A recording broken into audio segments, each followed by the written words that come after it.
FM rainbow நேயர்களுக்கு உற்சாகமான மதிய வணக்கம். ஹலோ டாக்டர் நிகழ்ச்சியில் நான் உங்க ஆர்ஜே சபா. உலக அளவில் மக்கள் இறப்புக்கு பல காரணங்கள் சொல்லப்படுது. கொடிய நோய், சாலை விபத்து, இயற்கை சீரழிவுன்னு நிறைய காரணங்கள் சொல்லலாம். ஆனால் யாரும் எதிர்பாராத, அதே சமயத்தில் இறப்பவருக்கு மட்டுமே முன்கூட்டியே தெரிந்த ஒரு விஷயம் தான் அது தற்கொலை அப்படின்னு சொல்லலாம்.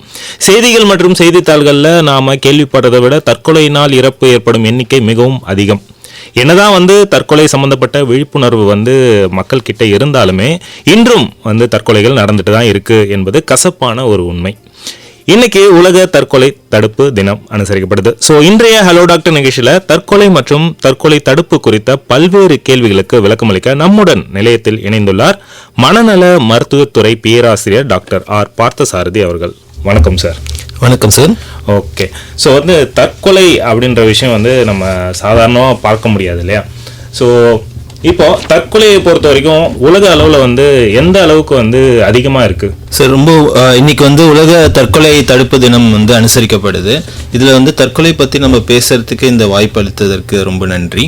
நீங்க கேட்ட கேள்வி ரொம்ப முக்கியமான கேள்வி. முதல்ல அந்த பிரச்சனை எவ்வளவு பெருசு அப்படின்னு நம்ம புரிஞ்சுக்கிட்டாதான் அதை எப்படி நம்ம குறைக்கிறது இல்லை தடுக்கிறது அப்படின்றத நம்ம தெரிஞ்சுக்கலாம். இப்போ உலக அளவில் பார்த்தீங்கன்னா வேர்ல்ட் ஹெல்த் ஆர்கனைசேஷன், உலக சுகாதார மையம் ஒரு ஆண்டுல 7,20,000 மேல மக்கள் தற்கொலையினால இறந்து போயிடுறாங்க அப்படின்ற ஒரு கணக்கீடு இருக்குது.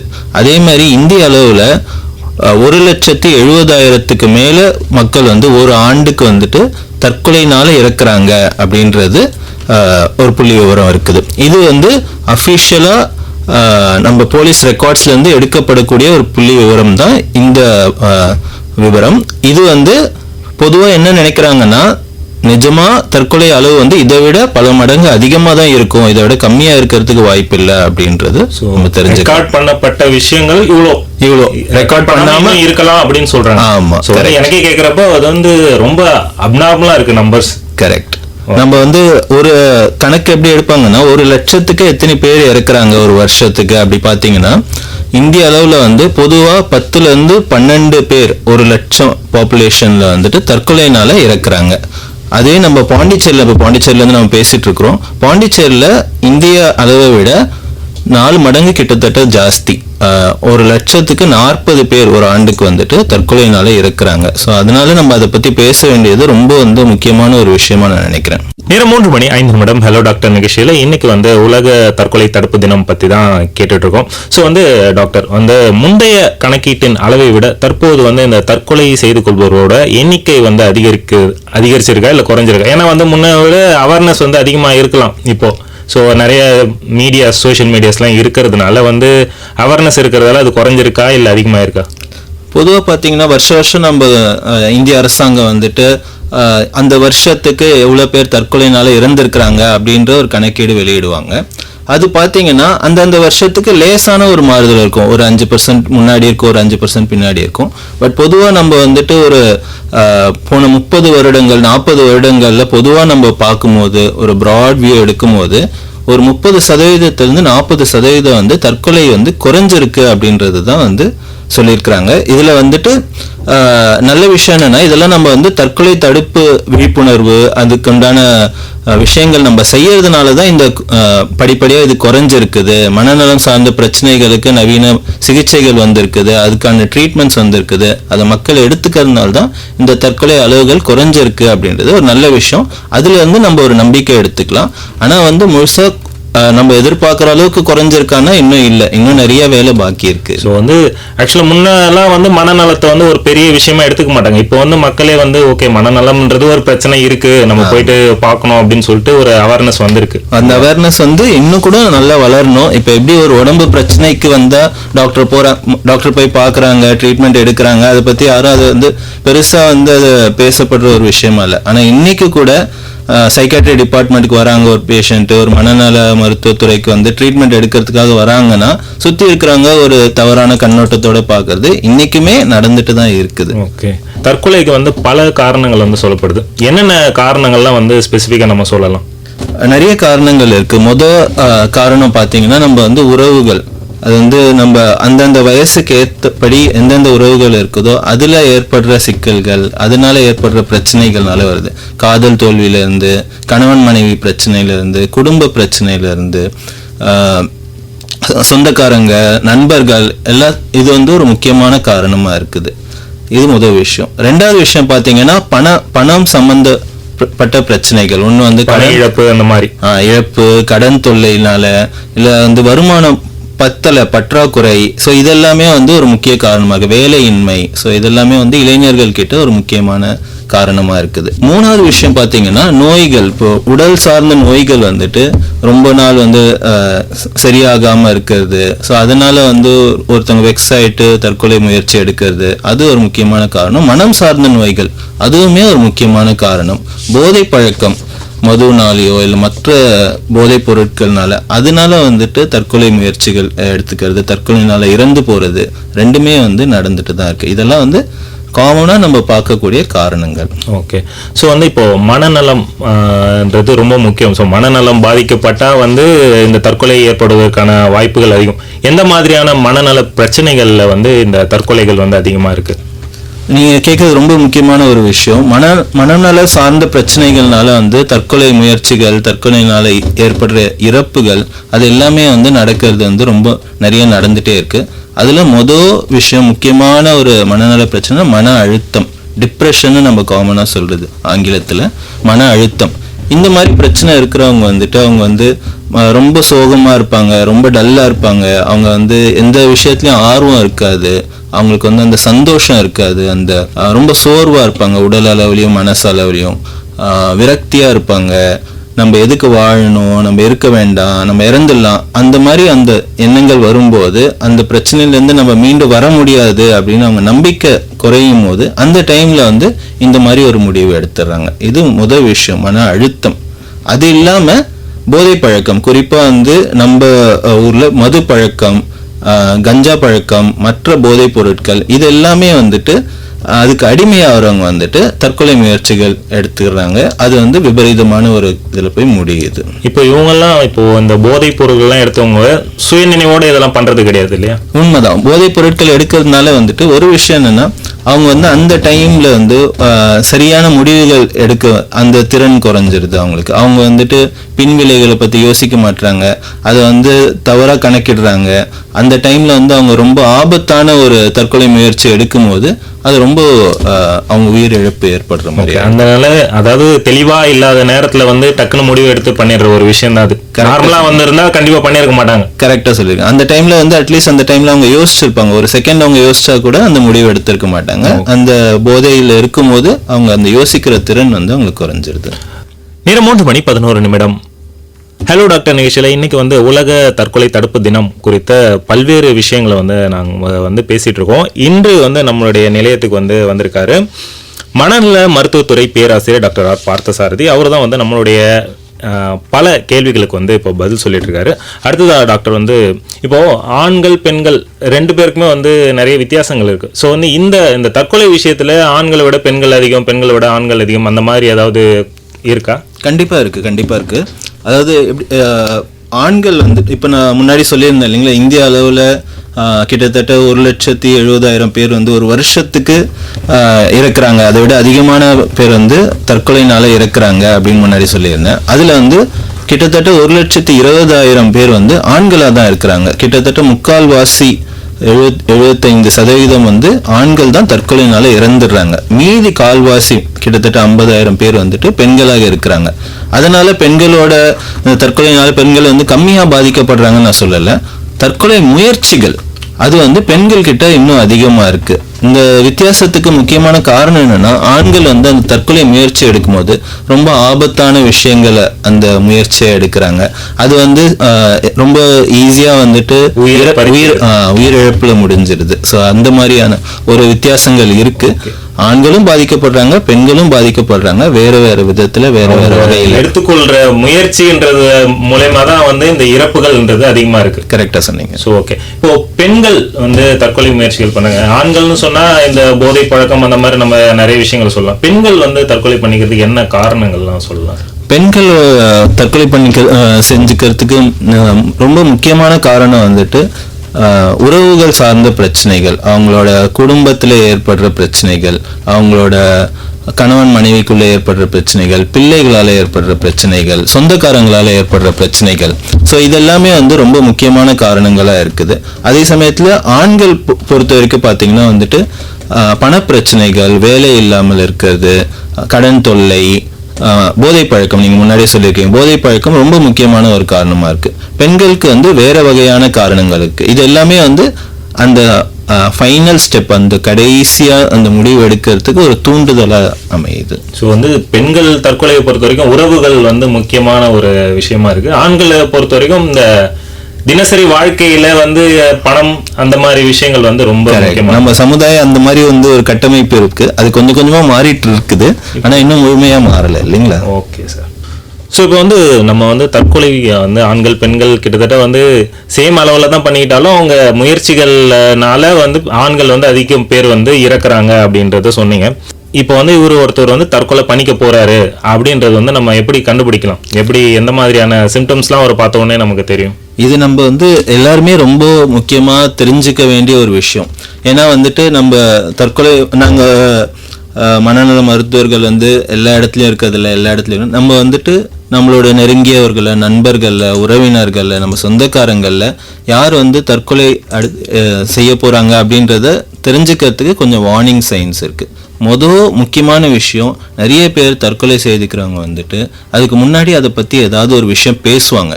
நான் வந்து எனக்கு இந்த மாதிரி தோணுது, எனக்கு தற்கொலை யோசனைகள் இருக்குது, நான் எதுக்கு வாழணும்னு யோசிக்கிறேன், இந்த வாழ்க்கையினால என்ன பிரயோஜனம்னு யோசிக்கிறேன், இந்த மாதிரி வந்து அவங்க வந்து நமக்கு ஒரு ஹிண்ட்ஸ் கொடுப்பாங்க. அதை வந்து நம்ம உதாசீனப்படுத்தாமல் அதை வந்து புரிஞ்சுக்கிறதுக்கு ட்ரை பண்ணணும். ஸோ இந்த வேற என்ன பேசுவாங்கன்னா, அவங்க வந்துட்டு எனக்கு எதிர்காலத்தில் நம்பிக்கையே போயிடுச்சு, ரொம்ப விரக்தியாக இருக்குது, ரொம்ப இந்த பிரச்சனை வந்து என்னால் மீண்டே வர முடியாது, இந்த மாதிரி வந்து பேசும்போது நம்ம வந்து கொஞ்சம் ஜாக்கிரதையாக இருந்துக்கணும். நம்ம வந்து இவங்களுக்கு வந்து அந்த ரிஸ்க் கொஞ்சம் அதிகம் அப்படின்றத நம்ம புரிஞ்சுக்கணும். அது ஒரு விஷயம். ரெண்டாவது விஷயம் வந்து அவங்களோட மனநிலையில் வந்து திடீர்னு ஏற்படுற மாற்றங்கள். வழக்கமாக வந்து ஃப்ரீயாக பேசுவாங்க, ஜாலியாக இருப்பாங்க அப்படின்ற ஒருத்தவங்க வந்து திடீர்னு வந்து எல்லார்கிட்ட இருந்து விலக ஆரம்பிக்கிறாங்க, திடீர்னு பார்க்குறதுக்கே ரொம்ப சோகமாக இருக்கிறாங்க, அடிக்கடி அழறாங்க, அடிக்கடி கோவப்படுறாங்க, எரிச்சல் ஆகுறாங்க. ஸோ இந்த மாதிரி மாற்றங்கள் ஏற்படும் போது ஸோ அந்த டைமில் அவங்களுக்கு மன அழுத்தம் இருக்கா, டிப்ரெஷன் இருக்குதா, வேறு ஏதோ ப்ராப்ளம்ஸ் இருக்குதா அப்படின்றது வந்து நம்ம சுற்றி இருக்கிறவங்க வந்து ரொம்ப கவனமாக பார்க்கணும். ஸோ வந்து இப்போது அந்த தற்கொலை செய்து கொள்பவர்கள் வந்து என்ன மாதிரியான விஷயங்கள்லாம் வந்து வெளிப்படுத்துவாங்க, எதை வச்சு நம்ம கண்டுபிடிக்கலாம் அப்படின்னு சொல்கிறத பற்றி நீங்கள் சொல்லிட்டு இருந்தீங்க. அடுத்ததாக வந்து என்ன விஷயங்கள்லாம் வந்து நம்ம வச்சு கண்டுபிடிக்கலாம்? முன்னாடி சொல்லியிருந்தா அவங்களோட பேச்சில், அவங்களோட நடவடிக்கையில் வந்துட்டு நம்ம மாற்றங்கள் ஏற்படும். அதை வந்து நம்ம வந்து கூர்ந்து கவனிச்சோன்னா க்ளோஸாக இருக்கிறவங்க அவங்க பார்த்த உடனே கண்டுபிடிச்சிருவாங்க. ஒரே விஷயம் என்னென்னா, அதுக்கு என்ன பண்ணுறதுன்னு அவங்களுக்கு தெரியாது. ஸோ வேறு என்ன மாற்றங்கள் நம்ம பார்க்கலான்னா, அவங்களோட சேஃப்டி, அவங்களோட பாதுகாப்பில் அவங்க வந்து அக்கறை செலுத்துறது குறைஞ்சிரும். வண்டி ஓட்டும் போது ரொம்ப வேகமாக ஓட்டுறது, திடீர்னு வந்து குடிப்பழக்கம் வந்து அதிகமாக வருது, அவங்களோட தொடர்ந்து மாத்திரை எடுத்துகிட்டு இருக்காங்கன்னா திடீர்னு அந்த மாத்திரையெல்லாம் ஸ்டாப் பண்ணிடுறது, இதெல்லாமே வந்து அவங்க சின்ன சின்ன ஹிண்ட்ஸ் வந்து நமக்கு கிடைக்கும், இவங்களுக்கு வந்து தற்கொலை யோசனைகள் இருக்குமோ அப்படின்ட்டு. இதுதான் முக்கியமான விஷயங்கள் நம்ம நோட் பண்ண வேண்டியது. இது இல்லாமல் இன்னொரு விஷயம், இப்போ வந்து நம்ம எல்லாருக்கிட்டையும் ஃபோன் இருக்குது, நம்ம இன்டர்நெட் இணையம் இருக்குது. ஸோ அந்த டைமில் வந்து அவங்க தற்கொலை பற்றி அதை தேட ஆரம்பிப்பாங்க. என்னென்ன முயற்சிகள் இருக்குது, வலி இல்லாமல் எப்படி இறந்துடலாம், இதை பற்றி அவங்க தேடும் போது அதை வச்சும் நம்ம வந்து அவங்க அதை பற்றி யோசிக்கிறாங்க அப்படின்றத நம்ம தெரிஞ்சுக்கலாம். சில பேர் சோகமாக இருக்கிறது, அந்த ஸ்டேட்டஸாக போடுறது, இதெல்லாம் வச்சு கூட தெரிஞ்சுக்க முடியுமா? கண்டிப்பாக அது மாதிரி தெரிஞ்சுக்கலாம். அது வந்து நமக்கு வந்து அவங்க வந்து ஒரு க்ரை ஃபார் ஹெல்ப், நம்ம கிட்ட உதவி நாடுறாங்க அப்படின்றது. அதாவது எனக்கு வந்து இப்போதைக்கு வந்து அழறதுக்கு வந்து யாரும் இல்லை, நான் வந்து உதவி எனக்கு தேவைப்படுது அப்படின்றத வந்து வெளிப்படையாக காட்டுற மாதிரி அந்த விஷயம், அந்த மாதிரி. ஸோ அதை வந்து நம்ம உதாசீனப்படுத்தக்கூடாது, அதை வந்து அக்கறை காட்டாமல் இருக்கக்கூடாது. அதை வந்து நம்ம அவங்க கிட்ட மனம் விட்டு பேசுனா அவங்க கண்டிப்பாக பேசுவாங்க. Okay sir. சார் இப்போ ஒரு காலர் லைனில் வராங்க, பேசலாம். ஹலோ ஹலோ சொல்லுங்க சார். வணக்கம். வணக்கம். யார் எங்கேருந்து பேசுறீங்க? சார் சொல்லுங்க சார், உங்களுடைய கேள்வி என்ன? முதல்ல டாக்டர் போய் பார்க்கணும்னு சொன்னா எனக்கு என்ன பைத்தியமா, நான் வரமாட்டேன் சொல்லுவாங்க. ஸோ அந்த மாதிரி ஒரு விஷயங்களை எப்படி கண்டுபிடிக்கிறது? நம்ம வீட்டுக்குள்ளேயே இருக்காங்க நம்ம ஃபேமிலி மெம்பர்ஸ், அவங்களுக்கு மனநலம் பாதிக்கப்பட்டது எப்படி கண்டறிவது, அதுக்கு ட்ரீட்மெண்ட், அதை பற்றி கொஞ்சம் விளக்கமாக சொன்னா நல்லா இருக்கும். ஓகே சார், நன்றி. அதாவது வந்து அவர் என்ன கேட்டிருந்தாருன்னா, இப்போ வந்து வீட்டில் ஒருத்தர் மனநலம் பாதிக்கப்பட்ட மாதிரி இருக்காரு. நான் இப்போ அவரை வந்து ஹாஸ்பிட்டல் கூட்டு போனால் நான் என்ன மனநலம் பாதிக்கப்பட்டவனா, என்னை எதுக்கு வந்து ஹாஸ்பிட்டல் கூப்பிட்றீங்க அப்படின்னு சொல்லிட்டு கேட்குறாருன்னா அவரை வந்து நம்ம எப்படி ஹேண்டில் பண்ணுறது அப்படின்ற மாதிரி கேட்டிருந்தார். இது வந்து கொஞ்சம் சிக்கலான ஒரு விஷயம்தான். நிறைய பேஷண்ட்ஸ் வந்து மனநலம் சார்ந்த பிரச்சனைகள் இருக்கிறவங்க, அந்த மாதிரி சிம்டம்ஸ் இருக்கிறவங்க வந்துட்டு நிறைய பேர் வந்து அவங்களே தங்களோட சொந்த முயற்சியில் அவங்களே வந்து ட்ரீட்மெண்ட் எடுக்க வருவாங்க. நம்ம மனநல மருத்துவத்துறையில் வந்துட்டு எனக்கு இந்த ப்ராப்ளம்ஸ் இருக்குது அவங்களே வந்து வெளிப்படையாக பேசி ட்ரீட்மெண்ட் எடுப்பாங்க. ஸோ ஒருவேளை அந்த பேஷண்ட்ஸ் வந்து அவங்கள உணராமல் ஒரு மனநல ப்ராப்ளம் இருக்குது, அந்த மாதிரி சுச்சுவேஷன்லேருந்து ஃபேமிலி வந்துட்டு கொஞ்சம் அவங்கள சப்போர்ட் பண்ணி அவங்கக்கிட்ட பொறுமையாக எடுத்து பேசி, சில பேர் வந்துட்டு ஒரு குறிப்பிட்ட அவங்க வந்து சொன்னாங்கன்னா அவங்க கேட்டுக்குவாங்க, அவங்கள ஹெல்ப்புக்கு கூப்பிட்டு அவங்கள உதவிக்கு கூப்பிட்டு அவங்க வந்துட்டு பேச சொல்லி அந்த மாதிரி பண்ணலாம். சப்போஸ் வந்து தற்கொலை எண்ணங்கள் அதிகமாக இருக்குது இந்த பர்சனுக்கு, அவங்க வந்துட்டு ட்ரீட்மெண்ட் எடுக்க வர மாட்டாங்கன்னா ஃபேமிலி மெம்பர்ஸ் வந்து கொஞ்சம் கம்பல் பண்ணி கூட நம்ம ட்ரீட்மெண்ட் கொண்டு வரலாம். அப்புறம் நம்ம ஹாஸ்பிட்டல் வந்ததுக்கப்புறம் நம்ம அவங்ககிட்ட பொறுமையாக எடுத்து சொல்லி அதுக்கப்புறம் கூட நம்ம அதுக்குண்டான சிகிச்சையை ஆரம்பிக்கலாம். எப்படி வந்து நம்ம இப்போ வந்து ஒரு ஹார்ட் அட்டாக்கோ ஒரு மூளையில் பாதிப்போ வந்து ரொம்ப எமர்ஜென்சின்னு சொல்கிற மாதிரி இதுவும் ஒரு எமர்ஜென்சி மாதிரி தான். கண்டிப்பாக கட்டாயம் வந்து நம்ம ஹாஸ்பிட்டலுக்கு கொண்டு வரணும். நம்ம மனநல மருத்துவத்தை பொறுத்த வரைக்கும் 2 முக்கியமான எமர்ஜென்சி இருக்குது. ஒன்று வந்து அவங்களுக்கு வந்து பாதிப்பு ஏற்பட போகுது, அவங்களால மற்றவங்களுக்கு பாதிப்பு ஏற்பட போகுது. இந்த 2 வந்து ரொம்ப ரொம்ப முக்கியமான ஒரு எமர்ஜென்சியாக நம்ம பார்க்குறோம். அந்த மாதிரி ஒரு எமர்ஜென்சி வரும்போது உடனே ட்ரீட்மெண்ட்க்கு வர்றது தான் ரொம்ப முக்கியமான விஷயம். இன்னும் ஒரு காலர் வராங்க, பேசலாம் சார். ஹலோ, வணக்கம் சார். வணக்கம் சார். வணக்கம் டாக்டர், உங்களுக்கு வணக்கம் சார். வணக்கம்மா. நீங்க கரெக்டா சொன்னீங்க, பெண்களுக்கு வந்து கணவராலையும் சொந்த பந்த பிரச்சனைகளாலையும் அவங்க வந்து எப்படி தைரியமா இருக்கிறதுக்கு வந்து எப்படி அவங்க வந்து படுறதுக்கு கொஞ்சம் சொல்லுங்க டாக்டர். அவங்க ரேடியோவில் கேட்டுக்கிறேன். ஓகேம்மா, நன்றி. ரொம்ப முக்கியமான கேள்வி கேட்டிருக்காங்க. பெண்கள் வந்துட்டு எப்படி வந்து அவங்கள வந்து தைரியப்படுத்திக்கிறது, இந்த பிரச்சனைகளை எப்படி சமாளிக்கிறது அப்படின்னு. முதல் விஷயம் என்னன்னா, அவங்களுக்கு வந்துட்டு சமுதாயத்தில் வந்து பெண்களுக்கு ரொம்ப ஒரு முக்கியமான ஒரு பங்கு இருக்குது. அதை ஃபர்ஸ்ட் அவங்க புரிஞ்சுக்கணும். குடும்பத்திலையும் சமுதாயத்திலையும் அவங்க ஒரு முன்னேற்றம் வர்றதுக்கு வந்து பெண்கள் வந்து ரொம்ப முக்கியமான பங்கு வகிக்கிறாங்க. அவங்க வந்துட்டு தங்களை தாங்களே வந்து தைரியப்படுத்திக்கிறது, தங்களை தாங்களே வந்துட்டு ரொம்ப ஸ்ட்ராங்காக வச்சுக்கிறதுக்கு முதல்ல அவங்க நல்லா இருந்தால் தான் அவங்கள சார்ந்த குடும்பங்கள், பிள்ளைகள், மற்றவர்கள் நல்லா இருக்க முடியும். ஸோ அவங்களோட ஹெல்த், அவங்களோட உணவு முறையாகட்டும், தூக்கமாகட்டும், அதெல்லாம் வந்து அவங்க வந்து விடாமல் கரெக்டாக அது பண்ணணும். அவங்களோட மனசை வந்து எப்படி வந்து சந்தோஷமா ஹாப்பியா வச்சுக்கணுமோ அது எல்லாமே அவங்க பண்ணணும். அதாவது ஃபேமிலிக்காக நான் எல்லாத்தையும் பண்றேன் அப்படின்னு சொல்லிட்டு பண்ணாம தனக்கும் கொஞ்சம் வந்து கேர் எடுத்துக்கணும். கரெக்ட். ரெண்டாவது விஷயம் என்னன்னா, அவங்க வந்துட்டு அவங்களுக்குன்னு ஒரு சப்போர்ட் இருக்கணும். அவங்களோட நண்பர்களா இருக்கட்டும், அவங்களோட உறவினர்களாகட்டும், அவங்க கிட்ட வந்து மனம் விட்டு பேசணும், அவங்களோட பிரச்சனைகளை ஷேர் பண்ணணும். ஒருத்தவங்க ஒரு பிரச்சனை இருந்ததுன்னா அவங்களே மனசுக்குள்ள பூட்டி வச்சுக்கிட்டு அதுக்கு வந்து என்ன சொல்யூஷன் அப்படின்னு தெரியாம இல்லாம மற்றவங்க கிட்ட பேசும்போது 4 பேர் 4 விஷயம் சொல்லுவாங்க. அதை வச்சு நமக்கு எது கரெக்டா இருக்கும், நம்மளோட வாழ்க்கைக்கு எது வந்து சரியா இருக்கும் அப்படின்றது அவங்க முடிவு எடுக்கிறது நல்லா இருக்கும். ஒரு இடைவேளைக்கு பிறகு திரும்ப பேசலாம் சார். 3 மணி 27 நிமிடம் 28 நொடிகள். ஹலோ டாக்டர் நிகழ்ச்சியில் இன்னைக்கு வந்து உலக தற்கொலை தடுப்பு தினம் பற்றி தான் வந்து பேசிட்டு இருக்கோம். கடைசியாக வந்து பார்த்தீங்கன்னாக்கா வந்து ஒருவர் தற்கொலை செய்து கொள்ள என்னென்ன சிம்டம்ஸ்லாம் இருக்கும் அப்படின்றத பற்றி கேட்டிருந்தோம். இப்போ வந்து இன்னொரு முக்கியமான கேள்வி என்ன அப்படின்னா, அதாவது வந்து இப்போ ஒருத்தர் வந்து தற்கொலை செய்ய முயற்சி பண்ணுறார், நம்ம அவரை வந்து காப்பாற்றிடுறோம், அவருக்கு வந்து ட்ரீட்மெண்ட்டும் கொடுத்துறோம். திரும்ப வந்து அதே நபர் வந்து தற்கொலை செய்து கொள்வதற்கான வாய்ப்பு என்பது எப்படி இருக்குது? அதிகமாக இருக்குமா, இல்லை ஓகே அதுக்கப்புறம் சரியாயிடுவார் அப்படின்னு சொல்லலாமா? நிறைய பேர் வந்து தற்கொலை முயற்சி எடுக்கும் போது நிறைய டைம் வந்துட்டு அவங்களை காப்பாற்றுறதுக்கான ஒரு வாய்ப்பு கிடைக்குது. நம்ம மருத்துவர்களுக்கு நவீன மருத்துவ சிகிச்சையெல்லாம் இப்போ வந்திருக்குது. ஸோ அது வந்து சரியான நேரத்தில் அவங்க ஹாஸ்பிட்டலுக்கு வந்துட்டாங்க அப்படின்னா ட்ரீட்மெண்ட் கொடுத்து அவங்க காப்பாற்றப்படுறாங்க. பட் அதோடு அவங்களோட ட்ரீட்மெண்ட் முடிஞ்சிடாது.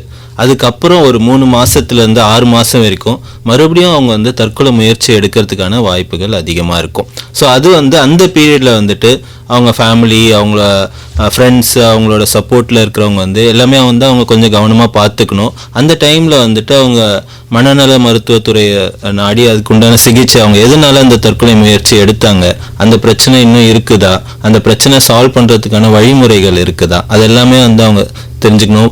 அது இல்லாமல் வந்து எதிர்காலத்தில் வரக்கூடிய பிரச்சனைகள் வந்து எப்படி சமாளிக்கிறது, அந்த திறனை எப்படி வளர்த்துக்கிறது, அதுவுமே வந்து அவங்க கற்றுக்கிட்டா மறுபடியும் படிப்படியாக அந்த வந்து ரிஸ்க் வந்து படிப்படியாக குறைய ஆரம்பிக்கும்.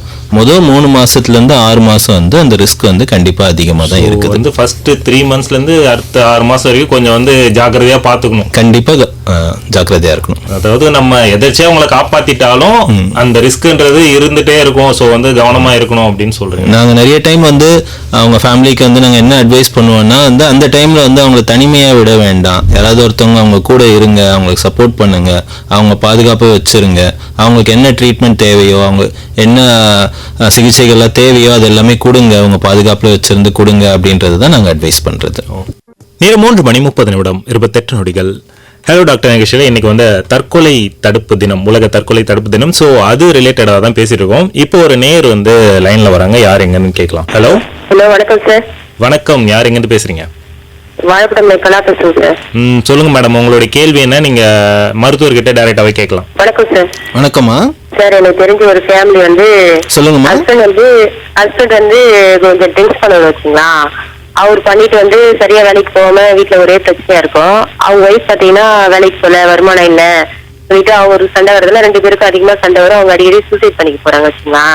இத பாக்குற பசங்க வந்து மார்க் கம்மியா கேட்டா அப்பா அம்மா சண்டை போடுறாங்க, எங்க மார்க் வர இதனால்தான் ஃபெயில் ஆயிட்டா எனக்கு தெரியாது, அவங்க ஒரு பக்கம் சொல்றாங்க. இவங்க 3 பேரும் எப்படி சார் ஹேண்டில் பண்றது கொஞ்சம் சொல்லுங்க sir. Thank you sir. Thank you madam, நன்றி. ரொம்ப ஒரு கஷ்டமான ஒரு சூழ்நிலை தான் அவங்க வந்துட்டு முன் வச்சிருக்காங்க நம்ம முன்னாடி. ஒரு குடும்பத்துல வந்துட்டு கணவர் வந்துட்டு மது பழக்கத்துல வந்து அதிகமா போயிடுறாரு, அதனால அவர் வேலைக்கு சரியா போறது இல்ல. மனைவி வந்து அதனால விரக்தி அடைஞ்சு அவங்க தற்கொலை முயற்சிகள் பண்றாங்க. இதை பார்க்கும்போது குழந்தைகள் மனநிலை பாதிக்கப்படுறாங்க. அது வந்து அவங்களுக்கு இயற்கையா அந்த மாதிரி தான் நடக்கிறதுக்கு வாய்ப்பு இருக்கு. இதுல பாத்தீங்கன்னா முதல் விஷயம் என்னன்னா, அவங்க வந்து கணவர் வந்துட்டு மது பழக்கத்துக்கு அடிமையா இருக்கிறாரு. முதல்ல அவருக்கு உண்டான ட்ரீட்மெண்ட் ஆரம்பிக்கணும். அது வந்து முதல் படியா இருக்கும். அவர் வந்து ஒத்துக்கிறதுக்கு என்னென்ன வழிமுறைகள் இருக்குது, அவங்க குடும்பத்துல எல்லாரும் உட்காந்து பேசி அவர் வந்துட்டு ட்ரீட்மெண்ட் எடுக்கிறதுக்கு சம்மதிக்க வச்சு அவருக்கு ட்ரீட்மெண்ட் கொடுக்கறது முதல் விஷயமா இருக்கும். 2வது விஷயம் வந்துட்டு, கணவர் வந்துட்டு மது பழக்கத்தில் இருக்கிறாரு, அதனால வந்து அவங்க தற்கொலை முயற்சிகள் எடுக்கிறேன் அப்படின்றது வந்து அது வந்து ஒரு தவறான ஒரு பாதையில் இருக்கும். அது வந்துட்டு அதுக்கு பதிலாக அவங்க இந்த பிரச்சனையை எப்படி சால்வ் பண்ணலாம், இந்த பிரச்சனையிலேருந்து எப்படி வெளியே வரலாம் அப்படின்றதுக்கு உண்டான வழிமுறைகள் என்ன அப்படின்றது தான் அவங்க தேடணுமே தவிர இந்த பிரச்சனைக்கு வந்து தற்கொலை கண்டிப்பாக ஒரு தீர்வு ஆகாது. இப்போதைக்கு அவங்க இருக்கிறாங்க, அவங்க குழந்தைங்களை பார்த்துக்கிறாங்க. இப்போ ஒருவேளை ஏதாவது ஒரு கட்டத்தில் விபரீதமாக ஏதாவது நடந்துருச்சு அப்படின்னா அவங்க குழந்தைங்க வந்து ரொம்ப ஆதரவற்ற ஒரு நிலையில இருப்பாங்க. தான் எடுக்கிற முடிவால பிற்காலத்துல தன்னுடைய குழந்தைகள் எந்த பாதிப்புக்கு உள்ளாவாங்கன்றதை யோசிச்சு பார்க்கணும் இல்லையா? ஆமா, அதெல்லாம் ரொம்ப முக்கியமான ஒரு விஷயம். இவங்க 2 பேருமே வந்துட்டு ஒன்னாவே வந்து ட்ரீட்மெண்ட் எடுத்துக்கலாம். அவர் மது பழக்கத்துக்கு இவங்க வந்து இந்த பிரச்சனை எப்படி சமாளிக்கிறது, இந்த ஸ்ட்ரெஸ்ல இருந்து எப்படி வெளியே வர்றது, இவங்களுக்கு மன அழுத்தம் இருக்கான்னு செக் பண்ணி அது இருந்ததுன்னா அதுக்கு உண்டான ட்ரீட்மெண்ட் நம்ம கொடுத்தோம்னா அவங்க குடும்பமே வந்து ஒரு மேம்பாடாக இருக்கும். இந்த பிரச்சனை வந்து வெளியே வந்து ஒரு எதிர்காலத்தில் ஒரு நல்ல நிலையில் வந்து இருக்கிறதுக்கான வாய்ப்புகள் நிறைய இருக்குது. Okay sir. ஓகே, இப்போ வந்து நம்ம வந்து இந்த ஆண் பெண் இருவருக்கும் வந்து இந்த மாதிரியான பிரச்சனைகள்னால வந்து தற்கொலை செய்து கொள்ளும் வாய்ப்பு வந்து அதிகம்னு சொல்லும். இப்போ வந்து வயது வித்தியாசம் இருக்கா? இந்த வயதில் இருக்கவங்களுக்கு இதோட வாய்ப்புன்றது அதிகம், இவங்க வந்து தற்கொலை செய்து கொள்ள வாய்ப்பு அதிகமாக இருக்குது, இவங்களுக்கு வந்து கம்மியாக இருக்குது அப்படின்னு சொல்லிட்டு ஏதாவது இருக்கா சார்? கண்டிப்பாக இருக்குது. தற்கொலைன்றது வயது வித்தியாசம் பார்க்காம நடக்கக்கூடிய ஒரு விஷயம்தான். ஆனால் எந்த வயது வரம்பில் வந்துட்டு தற்கொலைகள் ஜாஸ்தியாக இருக்குது அப்படின்றது ஒரு கணக்கீடு இருக்குது. அதில் பார்த்தீங்கன்னா 15லேருந்து 30 வயசில் இருக்கிறவங்க, அந்த யங் அடல்ட்ஸ் அப்படின்னு யூத் யங் அடல்ட்ஸ், அவங்க வந்து தற்கொலை செய்துக்கிறதுக்கான வாய்ப்புகள் அதிகமாக இருக்குது. இது குறிப்பாக நான் இந்தியாவில் நடக்கிற ஒரு விஷயத்தை தான் சொல்கிறேன். கிட்டத்தட்ட தற்கொலைனால இறக்குறவங்க 50% பேர் வந்துட்டு இந்த 15லேருந்து 30 வயசு. ஸோ இவங்கெல்லாம் பார்த்தீங்கன்னா ரொம்ப வாழ்க்கையில முக்கியமான தருணத்துல இருக்காங்க. அவங்க எனர்ஜெட்டிக்கான ஒரு குரூப். ஆமா, அவங்க வந்து சாதிக்க வேண்டிய விஷயம் நிறைய இருக்கு, வாழ வேண்டிய வாழ்க்கை நிறைய இருக்குது. ஆனா வந்து தற்கொலைனால அவங்க வாழ்க்கை வந்து பாதியிலேயே முடிஞ்சிருது. ஸோ அது ஒரு விஷயம். 2வது ஒரு குரூப் வந்து 45லேருந்து 60 வயது. அவங்க வந்து கடன் தொல்லை, வேலை பளு, ஸோ இந்த மாதிரி போதை பழக்கம், இந்த மாதிரி விஷயத்தினால வந்து தற்கொலை செய்து கொள்வது வந்து அதிகமாக நடக்கிற விஷயம். வேற வேற வயதுல வந்து வேற வேற காரணங்கள் இருக்கலாம். இப்போ வந்துட்டு அடலசன் பீரியட், அந்த 15-20 வயது பிள்ளைகள் வந்துட்டு அவங்க தேர்வுனால, எக்ஸாம் ஸ்ட்ரெஸ்னால, இல்லை அவங்க அந்த ஃப்ரெண்ட்ஸ்குள்ளே நடக்கிற பிரச்சனைனால வந்துட்டு தற்கொலை முயற்சிகள் எடுக்கிறாங்க. 60 வயசுக்கு மேலே இருக்கிறவங்க அவங்க வந்துட்டு தனிமையில் இருக்கிறதுனால, அவங்க வந்து குடும்பத்தில் வந்து பராமரிக்கிறவங்க யாரும் இல்லை, அவங்களுக்கு பாதுகாப்பு தரவங்க, அவங்க சப்போர்ட் பண்ணுறவங்க இல்லாத அந்த ஒரு நிலை வரும் லோன்லினஸ் அப்படின்னு சொல்றாங்க இல்லைங்களா, அந்த தனிமையினால அதுல வந்து தற்கொலை முயற்சி எடுக்கிறதுக்கு பண்றாங்க. ஒரு காலர் லைன்ல வராங்க. ஹலோ, வணக்கம் சார், நான் சந்திரசேகர் பேசுறேன், வேலூர் மாவட்டம் காட்பாடி பகுதியிலிருந்து. சொல்லுங்க சார், என்ன உங்க கேள்வி? வணக்கம். வணக்கம். வணக்கம் டாக்டர், எனக்கு 2 கேள்விகள் இருக்கு. ஒருவருக்கு மனம் தொடர்பான பிரச்சனைகள் அப்படிங்கறது வருது அப்படிங்கும் பொழுது அவங்க சைக்காட்ரிஸ்ட் கிட்ட வந்து கவுன்சிலிங் உட்கார மாட்டேன் அப்படின்ட்டு சொல்றாங்கன்னா அவங்க எப்படி கன்வின்ஸ் பண்ணுறது, அவங்க எப்படி பேச்சுவார்த்தைக்கு உட்படுது? ஒரு ப்ராப்ளம் மனசை விட்டு பேச மாட்டேங்கிறாங்க, சில ப்ராப்ளம்ஸ் அவங்களுக்கு இருக்குன்னு தெரிஞ்சாலும் அவங்களுக்கு கன்வின்ஸ் பண்ணறது அப்படிங்கறது கொஞ்சம் கஷ்டமா இருக்கு. அதை எப்படி பண்ணறது, அது ஒண்ணும். 2வது, இந்த டிப்ரெஷன் அப்படிங்கிற ஒண்ணு நிறைய மக்களுக்கு ரொம்ப காமனாகவே வர ஆரம்பிச்சிருச்சு.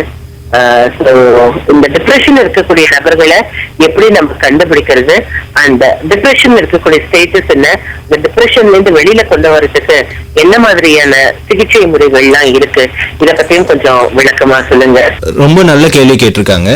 முதல் விஷயம் என்னன்னா, அவங்க வந்துட்டு ஒருத்தவங்க வந்துட்டு மனநல பாதிப்பு இருக்குன்னு சுத்தி இருக்கிறவங்களுக்கு தெரியுது, பட் இருந்தாலும் அவங்க வந்து ட்ரீட்மெண்ட் எடுக்கிறதுக்கு வரமாட்டாங்க, அவங்க வந்து ஆலோசனை பெறத்துக்கு வரமாட்டாங்க, ஈவன் என்னதான் ப்ராப்ளம்னு செக் பண்றதுக்கே டாக்டர் கிட்ட வரமாட்டாங்க. அப்படின்ற நிலையில இருக்கிறவங்கள எப்படி கன்வின்ஸ் பண்றது? நம்ம வந்து இந்த மாதிரி சுச்சுவேஷன்ல இருக்கிறவங்கள பொறுமையா நம்ம பேசி தான் கன்வின்ஸ் பண்ணணும். அவங்க கிட்ட வந்து நீங்க கண்டிப்பா ட்ரீட்மெண்ட் வாங்க அப்படின்ற அதுல ஸ்டார்ட் பண்ணக்கூடாது. முதல்ல அவங்களுக்கு என்ன ப்ராப்ளம் இருந்து புரிஞ்சுக்கிட்டு அவங்க சொல்றத வந்து நம்ம வந்து நடுவில் நம்ம குறுக்கால பேசாம நம்ம வந்துட்டு நம்மளோட சொல்யூஷன்ஸ் கேட்கணும். முதல்ல அவங்க வந்து என்ன சொல்றாங்கன்னு கேட்கணும், அதை நம்ம உள்வாங்கி மனசுல புரிஞ்சுக்கிட்டு அதுக்கப்புறமா நம்ம ஒரு விஷயம் சொல்லும் போது அவங்க அதை ஏத்துக்கிற ஒரு மனப்பக்குவத்துல இருப்பாங்க. இது வந்து பொதுவா வந்து மனநல சார்ந்த பிரச்சனைகள். ஆனா இப்ப நம்ம குறிப்பா இன்னைக்கு பேசிட்டு இருக்கிறது தற்கொலை யோசனைகள் வருது, மன அழுத்தம் இருக்கிறவங்க. சில பேஷண்ட்ஸ் என்ன ஆகும்னா, டிப்ரெஷன்ல மன அழுத்தத்துல நம்ம என்ன ட்ரீட்மெண்ட் கொடுத்தாலும் வந்துட்டு சரியாகாது அப்படின்ற ஒரு மனநிலையில அவங்க இருப்பாங்க. அந்த மாதிரி யோசனைகள் இருக்கிறவங்க நம்ம எவ்வளோ சொன்னாலும் எவ்வளோ எடுத்து சொன்னாலும் அவங்க கேட்குற மனநிலை இருக்காது. அது மன அழுத்தத்தோட ஒரு அறிகுறியா தான் பார்க்குறோம், அது டிப்ரெஷனோட ஒரு சிம்டமா தான் பார்க்குறோம். அந்த மாதிரி சுச்சுவேஷன்ல ஃபேமிலியை வந்துட்டு அவங்க க்ளோஸா இருக்கிறவங்க வந்து கொஞ்சம் கம்பல் பண்ணி அவங்க ஹாஸ்பிட்டல் கூட்டிட்டு வந்தாங்கன்னா நம்ம ஃபுல்லா செக் பண்ணிட்டு அதுக்கு என்ன ட்ரீட்மெண்ட் பண்ணலாம் அப்படின்றது பண்ணலாம். அது முதல் கேள்விக்கான பதில். 2வது கேள்வி வந்து மன அழுத்தத்துக்கான அறிகுறிகள் எப்படி இருக்கு அப்படின்னு கேட்குறாங்க. ஒன்று வந்து மன அழுத்தம் இருக்கிறவங்க வந்துட்டு சோகமா இருப்பாங்க. சோகமா இருக்கிறது வந்து நார்மலா இயற்கையா நம்ம எல்லாருமே ஏதாவது ஒரு கெட்ட விஷயம் நடந்ததுன்னா நம்ம சோகமா இருப்போம். பட் ஆனால் அது சில மணி நேரங்கள், சில நிமிடங்கள், சில நாட்கள் அதுதான் இருக்கும். பட் மன அழுத்தம் இருக்கிறவங்க வந்து சோகமா ஆயிட்டாங்கன்னா அவங்க வந்து வாரக்கணக்கில் மாதக்கணக்கில் சோகமா இருப்பாங்க, அடிக்கடி அழுவாங்க, அவங்க பேச்சு குறைஞ்சிடும், அவங்க மற்றவங்க கிட்ட பேசுறது, அவங்க சந்தோஷமா இருக்கிறத சுத்தி நல்ல விஷயம் நடந்தா கூட அவங்களுக்கு சந்தோஷம் இருக்காது. அவங்க வந்துட்டு முன்னாடி என்னெல்லாம் அவங்க விரும்பி பண்ணாங்களோ, இதெல்லாம் பண்ணும்போது அவங்க சந்தோஷமா இருந்தாங்களோ அதுவுமே வந்து அவங்களுக்கு இப்ப சந்தோஷத்தை கொடுக்காது. அவங்களோட எண்ணங்கள் வந்து ரொம்ப நெகட்டிவா ஆக ஆரம்பிச்சுக்கும். நம்ம வந்துட்டு இருக்கிறதுனால எந்த யூஸும் இல்லை, நம்மளால மற்றவங்களுக்கு நிறைய பாதிப்பு இருக்குது, நம்ம மற்றவங்களுக்கு பாரமா இருக்கிறோம், இந்த பிரச்சனையில இருந்து மீண்டு வர முடியாது, நம்ம இந்த சிக்கல்ல இருந்து வெளியே வர முடியாது அப்படின்ற எண்ணங்கள் இருக்கும். அது கூடவே வந்து தற்கொலை எண்ணங்கள் இருக்கும். இதெல்லாம் இருக்கும்போது ஒருத்தவங்களுக்கு டிப்ரெஷன், மன அழுத்தம் இருக்குன்றதை நம்ம தெரிஞ்சுக்கலாம். ஓகே சார், ஒரு இடைவேளைக்கு பிறகு திரும்ப பேசலாம் சார். நேரம் 3:39. நீங்கள் கேட்டுட்டு இருக்க இந்த நிகழ்ச்சி எஃப்எம் ரெயின்போவின் ஹலோ டாக்டர். இன்றைய நிகழ்ச்சியில் வந்து உலக தற்கொலை தடுப்பு தினம் பற்றி தான் வந்து பேசிட்டு இருக்கோம். நமக்கு வந்து பார்த்தீங்கன்னாக்கா இன்றைக்கு வந்து மனநல மருத்துவத்துறை பேராசிரியர் டாக்டர் ஆர் பார்த்தசாரதி அவர்கள் தான் வந்து விளக்கம் கொடுத்துட்டு இருக்காரு. ஸோ அடுத்ததாக நம்ம அவர்கிட்ட முன்வைக்க போகிற கேள்வி என்ன அப்படின்னு பார்த்தீங்கன்னாக்கா, சார் வந்து இப்போ போதை பழக்கம் இருக்கு இல்லையா, இந்த போதை பழக்கத்திற்கும் தற்கொலைக்கும் என்ன சம்பந்தம் இருக்கு? ஏன் வந்து போதை பழக்கத்தில் இருக்கவங்க அதிகமாக வந்து தற்கொலை பண்ணிக்க வந்து முயற்சி பண்ணுறாங்க? போதை பழக்கத்துக்கும் தற்கொலைக்கும் நிறைய சம்பந்தம் இருக்கு. முதல் விஷயம் வந்து நம்ம மதுல இருந்து ஆரம்பிக்கலாம். மது பழக்கம் இல்லை மது அடிமையா இருக்கிறவங்க அவங்க வந்து தற்கொலை செய்துக்கிறதுக்கான வாய்ப்புகள் நிறைய இருக்கு. முன்னாடி நம்ம டிஸ்கஸ் பண்ணோம், அவங்க வந்துட்டு அந்த மது போதையில இருக்கும்போது அவங்களோட சிந்திக்கிற திறன் குறைஞ்சிடும், அவங்க முடிவு எடுக்கிற திறன் குறைஞ்சிடும், பின்விளைவுகளை பத்தி யோசிக்கிற அந்த ஜட்ஜ்மெண்ட் அவங்களுக்கு குறைஞ்சிடும். அந்த டைம்ல வந்துட்டு அவங்க வந்து சரியான நிலையில இருந்தா இந்த முடிவு எடுத்திருக்க மாட்டாங்க. அந்த போதையில் இருக்கும்போது அந்த நெகட்டிவ் எமோஷன், அந்த டிப்ரெஷனோ இல்லை அந்த மன அழுத்தம் வந்து அவங்களுக்கு ரொம்ப பெருசாக தெரியும். அந்த டைமில் வந்து அவங்க தற்கொலை முயற்சிகளை எடுக்கிறாங்க. அப்படி முயற்சி எடுக்கும்போது அவங்க ரொம்ப வந்து சீரியஸான ஒரு முயற்சி எடுக்கிறாங்க. அது ஒரு செய்கிறோன்னா அதோட விளைவுகள் என்ன அப்படின்ற யோசிக்காம ரொம்ப சீரியஸான ஒரு தற்கொலை முயற்சி எடுக்கும்போது அது இறப்புல முடிஞ்சிருது, அவங்கள உயிரை வந்துட்டு பறித்தெடுது. அது ஒரு விஷயம். ரெண்டாவது விஷயம் வந்து மற்ற போதைப் பொருட்கள், கஞ்சா ஆகட்டும், ஓபியாய்ட்ஸாக இருக்கட்டும், மற்ற போதைப் பொருட்கள் ஆகட்டும், இது எல்லாமே வந்துட்டு தற்கொலை யோசனைகளை தூண்டுறதுக்கு வாய்ப்பு இருக்குது, தற்கொலை முயற்சிகள் செய்யறதுக்கும் வாய்ப்பு இருக்குது. ஸோ இந்த டைமில் பார்த்தீங்கன்னா இந்த போதைப் பொருட்கள், போதை பழக்கம் இருக்கிறவங்க, அதனால அவங்க ஃபேமிலியில் நிறைய சேஞ்சஸ் இருக்குது. அவங்க குடும்ப பிரச்சனைகள் வருது, அதனால வந்து பணம் நிறைய விரயமாகுது. ஸோ அவங்களுக்கு பணப்பற்றாக்குறை ஏற்படுது. அது இந்த போதைப் பொருட்கள் யூஸ் பண்ணுறதுனாலேயே மன அழுத்தமும் ஏற்படுது. இது எல்லாமே வந்துட்டு அந்த கடைசி ஸ்டெப்ல வந்து அந்த தற்கொலைக்கு வந்து தூண்டிடுது. இந்த போதை பழக்கம் என்பது ஒரு மன அழுத்தத்தை கொடுக்கக்கூடிய ஒரு விஷயம் தான். கண்டிப்பா சில பேருக்கு வந்து போதை பழக்கம் இல்லாட்டி அவங்களுக்கு அந்த மன அழுத்தமே வந்திருக்காது. தொடர்ந்து இந்த போதை பழக்கத்துல இருக்கிறதுனாலே மன அழுத்தம், அது ஒரு வகையான மனநோய். மற்ற மனச்சிதைவு, மன பதற்றம், இந்த மாதிரி நிறைய வகையான மனநோய்கள் வந்து போதை பழக்கத்தினாலே வருது. அதாவது சில சமயத்துல வந்து இந்த போதை பொருள் நமக்கு கிடைக்கல அப்படின்ற வேகத்துல கூட வந்து இந்த மாதிரியான அந்த மாதிரி நடக்கிறதுக்கு வாய்ப்பு இருக்குது. அவங்களுக்கு வந்து அந்த யோசனை, அந்த கிரேவிங் வந்து ரொம்ப ஜாஸ்தி இருக்கும்போது அவங்க வந்துட்டு வேற எதுவுமே அவங்க கண்ணுக்கு தெரியாது, வேற எதுவுமே அவங்க மனசுக்கு தோணாது. எப்படியாவது அந்த பொருள் வேணும் அப்படின்ற ஒரு சிந்தனையில இருப்பாங்க. அதுக்கு இடையில குறுக்க வரும்போது அது வந்து ரொம்ப ஆபத்தான விஷயங்கள் நடக்கும். Okay sir. நேரம் 3:43 ஹலோ டாக்டர் நிகழ்ச்சியில் இன்னைக்கு வந்து உலக தற்கொலை தடுப்பு தினம் குறித்த பல்வேறு தகவல்களை நம்ம தெரிஞ்சுக்கிட்டு இருக்கோம். டாக்டர், அடுத்ததா ஒரு முக்கியமான கேள்வி என்ன அப்படின்னு பார்த்தீங்கன்னாக்கா வந்து ஒருவர் தற்கொலை செய்து கொள்ளும் மனநிலையில் இருக்கார்.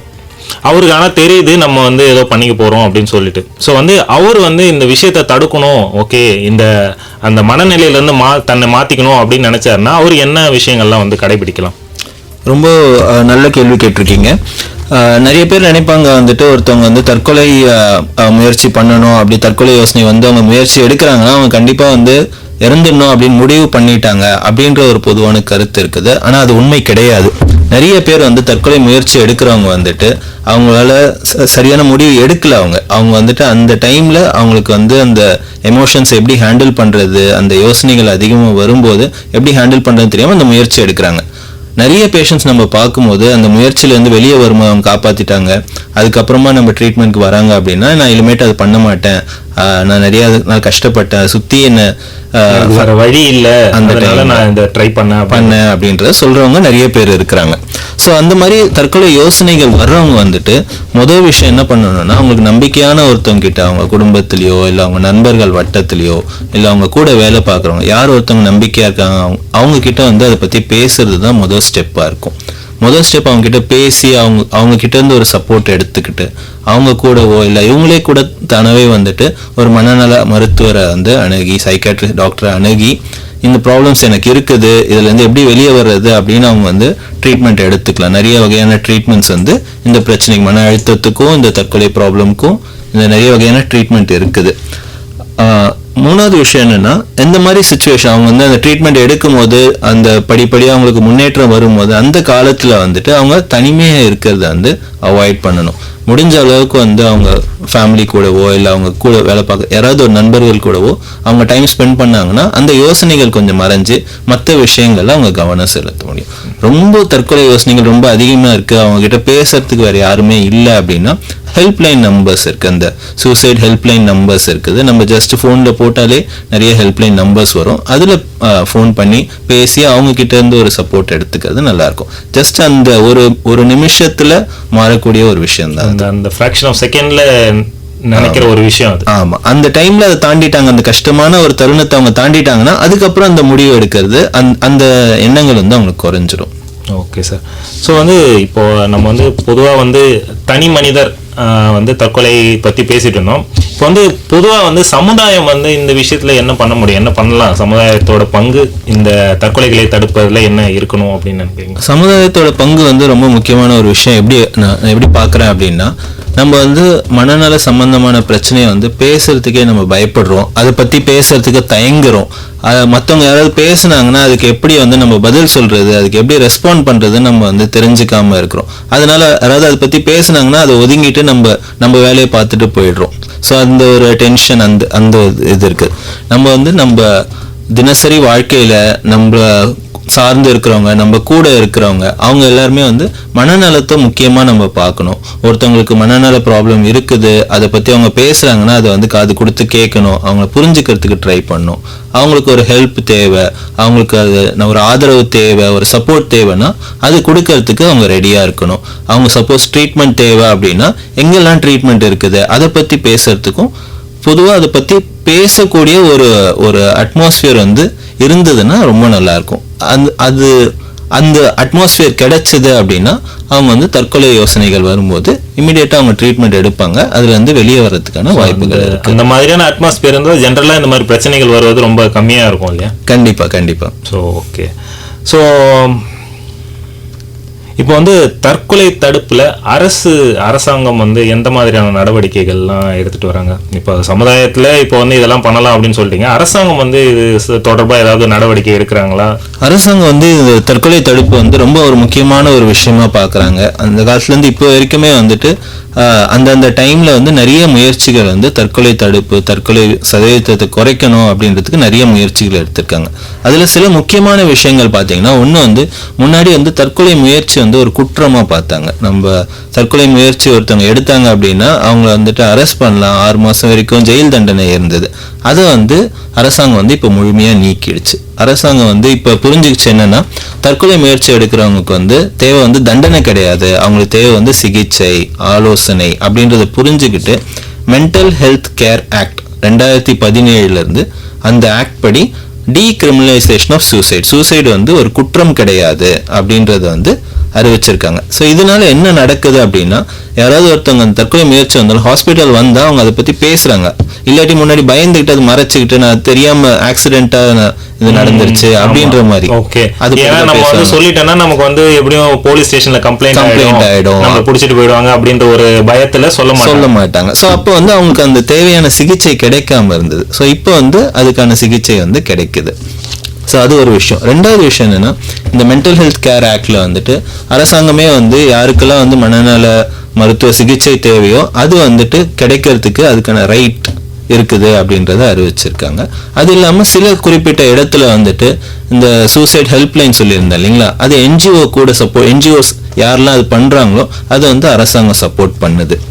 பூச்சிக்கொல்லிகள், தூக்க மாத்திரைகள் இது வந்து எளிதாக கிடைக்காம இருக்கிறது. ஸோ அந்த டைம்ல வந்து அவங்க அது யூஸ் பண்ணும்போது ரொம்ப டேஞ்சரா முடிஞ்சது. ஸோ அதெல்லாம் அது ஈஸியாக கிடைக்காதபடி நிறைய ரெஸ்ட்ரிக்ஷன்ஸ் போட்டிருக்காங்க. ஸோ இது எல்லாமே வந்துட்டு அரசாங்கம் பண்ணிட்டு இருக்க விஷயம். அது இல்லாம ஒரு முக்கியமான விஷயம் என்னன்னா, நம்ம எதிர்கால சமுதாயம் பள்ளிகள்ல வந்து ஆலோசகர்கள் குழந்தைங்களுக்கு வர பிரச்சனைகள், மாணவர்களுக்கு வர பிரச்சனைகளை வந்துட்டு சப்போர்ட் பண்றதுக்கு, அவங்களுக்கு ஹெல்ப் பண்றதுக்கு கவுன்சிலர்ஸ், ஆலோசகர்கள் வச்சு அவங்களுக்கு வந்து சப்போர்ட் பண்றாங்க. இது வந்து ரொம்ப ரொம்ப ஒரு எதிர்காலத்துல வந்து நமக்கு ஒரு நல்ல பலனை கிடைக்கும். ஓகே சார், ஒரு இடைவெளிக்கு அப்புறம் மீண்டும் பேசலாம். நேரம் 3:50. நேர்கள் கேட்டுட்டு இருக்க இந்த நிகழ்ச்சி எஃப்எம் ரெயின்போவின் ஹலோ டாக்டர். இன்றைய ஹலோ டாக்டர் நிகழ்ச்சியில உலக தற்கொலை தடுப்பு தினம் குறித்து பல்வேறு விளக்கங்களை கொடுத்துட்டு இருக்காரு நம்ம நிலையத்துக்கு இன்றைக்கு வந்துள்ள மனநல மருத்துவத்துறை பேராசிரியர் டாக்டர் ஆர் பார்த்தசாரதி அவர்கள். இப்போ வந்து அவர்கிட்ட நம்ம கேட்க போற கேள்வி என்ன அப்படின்னு பாத்தீங்கன்னா, உலக தற்கொலை தினம் அப்படின்னு சொல்லிட்டு இன்னைக்கு சொல்றோம் இல்லையா, இந்த நாளுக்கான கருப்பொருள் என்ன, அதோட விளக்கம் என்ன, அதுல இருந்து என்ன சொல்ல வராங்க? இன்னைக்கு வந்து உலக தற்கொலை தடுப்பு தினம். ஒரு வருஷமும் வந்துட்டு உலக சுகாதார மையம், வேர்ல்ட் ஹெல்த் ஆர்கனைசேஷன் வந்துட்டு ஒரு கருப்பொருள் கொடுப்பாங்க. இந்த வருஷத்துக்கான கருப்பொருள் என்னன்னா, changing the narrative on suicide. அதுக்கு என்ன தமிழாக்கம் நம்ம சொல்லணும் அப்படின்னா, தற்கொலை பற்றி நம்ம பேசும் முறையை வந்து மாற்றணும் அப்படின்ற மாதிரி தான். அதனால அவங்க என்ன சொல்ல வராங்க அப்படின்னா, தற்கொலை பத்தி நம்ம இப்போ வந்து முதல்ல பேசவே மாட்டோம். அப்படியே பேசினாலும் அது ஒரு நெகட்டிவா தான் பேசுறோம். அது வந்து ஒரு தவறான விஷயமா, அதை பத்தி ஒரு ஹெல்ப் இருக்குது, அதுக்கு வந்து என்னெல்லாம் பண்ணலாம் அப்படின்ற ஒரு முன்னேற்றமா பேசாம அது வந்து ஒரு ஸ்டிக்மாவா தான் பாக்குறோம். ஸோ அதை பத்தி நம்ம பேசணும். நம்ம சமுதாயத்துல மக்கள் பேசணும். சமுதாயன்றது நம்ம ஸ்கூல்ல இருந்து ஆரம்பிச்சு, காலேஜ்ல இருந்து ஆரம்பிச்சு, நம்ம வேலை பார்க்குற இடத்துல இருந்து, நம்மளோட ஃபேமிலியில, நண்பர்கள் கிட்ட இதை பத்தி வந்து பேசக்கூடிய ஒரு மனநிலை வந்து எல்லாருக்குமே வரணும். சப்போஸ் யாராவது ஒருத்தவங்களுக்கு அந்த ப்ராப்ளம் இருக்குன்னா அவங்கள வந்து புரிஞ்சுக்கிறதுக்கு, அவங்கள ஒதுக்கி வைக்காம இருக்கிறதுக்கு, அவங்கள வந்துட்டு சிகிச்சை கொடுக்கறதுக்கு, இதை பத்தியெல்லாம் வந்து பேசக்கூடிய ஒரு மனநிலை வந்து எல்லாருக்கும் வரணும் அப்படின்றது தான் இந்த வருஷத்தோட கருப்பொருளை நான் பார்க்குறேன். Okay sir.